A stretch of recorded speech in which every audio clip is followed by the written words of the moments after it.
Good afternoon. Filming a brief video here in Synaxis Press in the print shop, and I don't have a camera person, so that's why we had a little bit of unusual stuff at the beginning while I set up the camera and turned it on. It's come to my attention, because I don't usually follow these things, that the Holy Order of Man's, that is the Toll House cult people, have sort of gone ballistic again and started downloading all kinds of stuff on the web. And I usually don't follow them. Somebody actually sent me one of the conversations.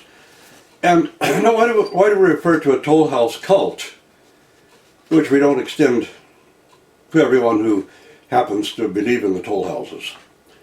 The Toll House cult, because they behave like a cult. When somebody is challenging Scientology or any other cult, you can always expect a huge outpouring of ad hominem attacks, because of course there's no theological basis for it. Consequently, the Scientology or any other cult will then start to spread as much ad hominem attacks as they can. Somehow the Holy Order of Man's, has infiltrated quite a lot of the Orthodox Church. And anytime somebody says something that offends their cult, they naturally respond with this huge outpouring of ad hominem attacks, as if there was some great dark secret that I sign my name Haler Puhalo a lot of times, and on my letterhead, in fact, it says Archbishop Lazar Haler Puhalo, in a parentheses RET for retired, and that my first name is Ronald. This is some big, deep, dark secret.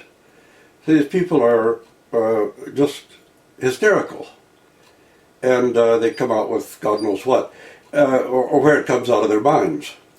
Now, one of the things about the Toll House cult, let me read you this extraordinarily strange letter from Robert Kleinig, I think, on the Orthodox tradition. You can always be suspicious when something calls it Orthodox tradition. He's talking about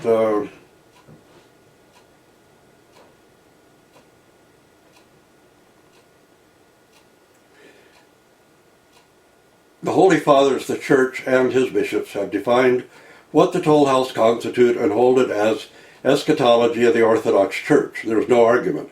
No father, no canon, none of his bishops hold to the heretical notions of eschatology this heretic brings forward or ever have, nor have they ever held to the heretical eschatologies of Father Michael Ascool or those of the heretical. Well, first of all, let's start back at the beginning here. The shoe's on the other foot. There is not a single authentic church father who supports the Toll House teaching.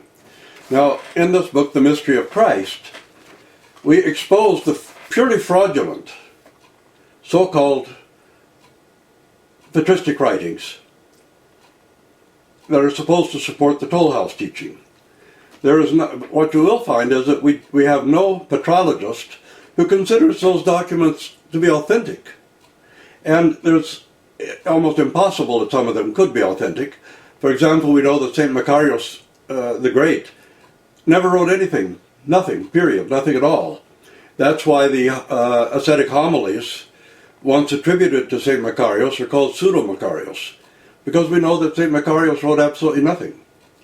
We also know that St. Cyril of Alexandria never wrote any homily, work, writing, treatise, or anything on the exodus of the soul from the body. He simply did not write it. It was a Gnostic forgery.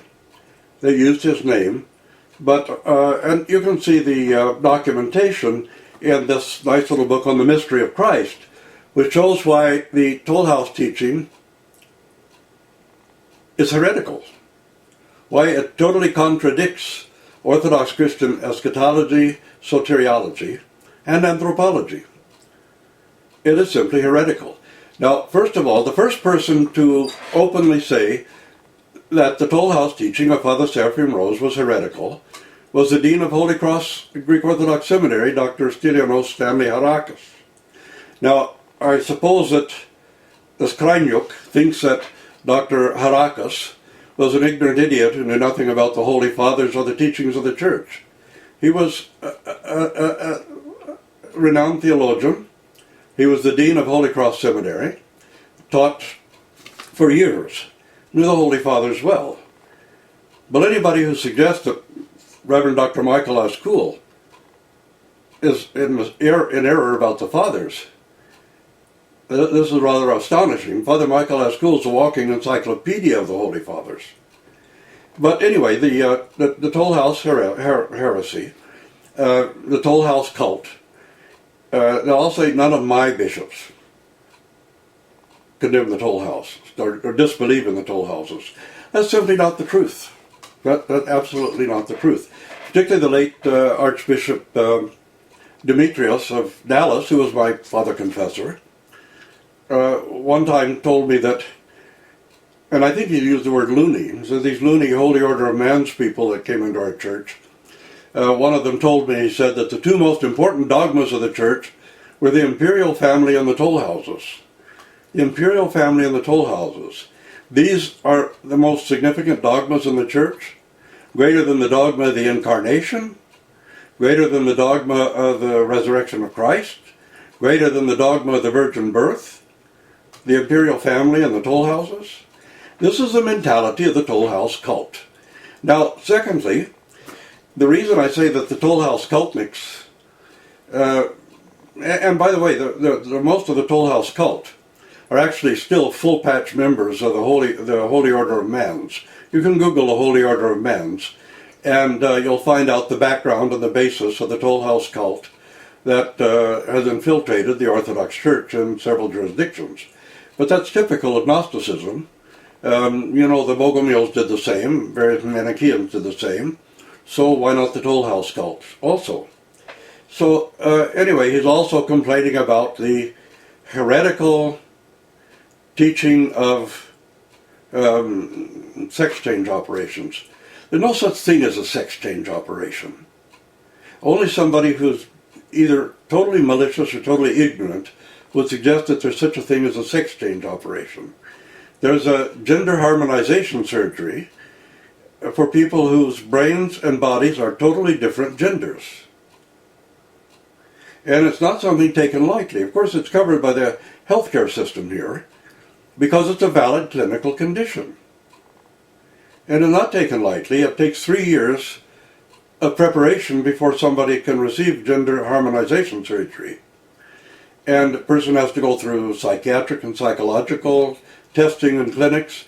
They go through all kinds of medical procedures and medical teachings, and they have to have 1 year preparation after they finished all that before the surgery is done. Now, what has been happening in the past is that when people are born with an indefinite gender, which happens I believe it's 1 in every 3,000 births in the United States, where a person doesn't have a definite gender, physical gender. In previous times, the doctor would just automatically gender them by whichever surgery was the easiest to carry out. And very often it was the wrong gender. It didn't match the gender of the brain at all. And until a major multi-million-dollar lawsuit here in Canada, the same procedure was followed. We have about 30,000 children a year born with an indefinite gender. They don't know what their gender is. But we now wait until the child is old enough to tell us what gender they actually are before the surgery can be performed.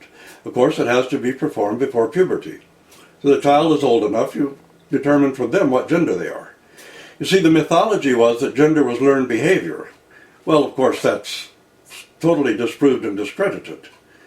Now, people are born with a completely different brain gender than their bodily gender. And I know that some kind of wild-eyed fanatical fundamentalist would think, oh, but my God, that's impossible. Why would God do that? God creates every kind of birth defect. God is responsible for Down syndrome. God is responsible for retinoblastoma in babies. God is responsible for somebody being born with cystic fibrosis. This is the God we worship? Who goes around concocting horrible, hideous birth defects which he then inflicts on people? it's one and the same thing to say that that God would not create. A person born with where the brain is one gender, and of course the brain is where your identity is. It's not your genitalia. So, and then God wouldn't create somebody, they say, who has a different brain gender than the body gender. Now this has to mean that God does create the trisomies that are responsible for Klinefelter syndrome, Butler syndrome, Down syndrome, cystic fibrosis, or any of these things. See, you're accusing God. You're not accusing me, you're accusing God. And this is a very serious matter. So look at it, what you're saying, Mr. Krajniak. So, because you're actually accusing God of great sin and great evil. But as to the toll house thing, I want to repeat on the mystery of Christ. Free of charge, anybody who writes or emails me at synaxis@orthodoxcanada.org. You email me, you can have a free copy of The Mystery of Christ, The Toll House Myth. And remember, The Mystery of Christ has at the end of it a list of the fraudulent patristic material given by toll house cult members to try to justify the heresy of the aerial toll houses. Now, I don't care who agrees with or doesn't agree with the aerial toll house teaching. It's heretical. It contradicts major doctrines and dogmas of the faith. It's heretical, pure and simple, just as Reverend Dr. Stanley Harakis, when he was Dean of Holy Cross, said. He declared the toll house teaching that was presented by Seraphim Rose to be heretical, and he knew what he was talking about. And after that, the Greek Archdiocese in America forbade people to advocate or publish in favor of the toll house teaching. Now, also, the toll house myth and my book on the soul, the body, and death. Anybody who writes and asks for them can have all three of them free. And we'll keep you posted. What I am also going to do is I'm going to begin to read, 10 minutes at a time, The Mystery of Christ. I'm going to read it onto YouTube and put it up as a broadcast so that people can follow it one installment at a time. And as far as the thing about gender harmonization surgery, or as Mr. Krynick vulgarly calls it, sex change operation, there is no such thing as a sex change or a sex change operation. It simply does not exist and has never existed. You cannot change a person's sex unless you transplant the brain, because gender identity, gender, everything like that is a thing of the brain. The body is an electrochemical system that fulfills what the brain dictates. You do not think with your genitalia. You think with your brain. You do not have self-knowledge and self-awareness with your genitalia. You have it with your brain. So there's no such thing as a sex change operation. Mr. Krynick is just one of these vulgar, cruel persons who would like to see a person go through their entire life completely unable to even identify with the body they're in, with their genitalia, because the brain is a totally different gender than the body. And it doesn't matter whether wild-eyed fanatics like Mr. Krynick or any of these other people want to accept or not accept. The civilized world is not going to allow people to have to go through this intense lifelong suffering and misery of being a female trapped in a male body or a male trapped in a female body, because that's exactly what's going on here. This is the fact. This is the reality. And this is a very serious matter, to want to wish this kind of misery and suffering on people. And I think, to read this particular document into it, I'm not even going to argue or debate about the gender harmonization surgery, because I don't care what people have to say about it, or what they have to babble about it, or what their belief is about it. It's a valid clinical condition covered by the Canada Health Care Act, and here in British Columbia we have a special gender clinic that deals with these matters. And the healthcare system is not going to pay for it if it's not a valid clinical condition. So people who have various philosophies or ideologies or ultra-right-wing fanatics or whatever about it, Well, that's fine. Go ahead, say what you think you need to say, and believe what you need to believe.